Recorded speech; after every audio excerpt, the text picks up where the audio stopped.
Add water background footage.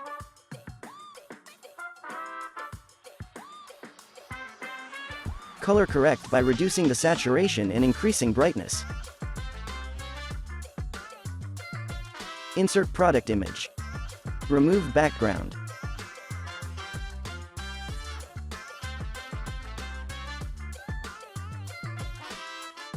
Duplicate image.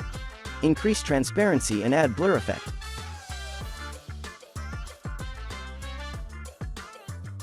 Place it at the back of the main image. Now you are done.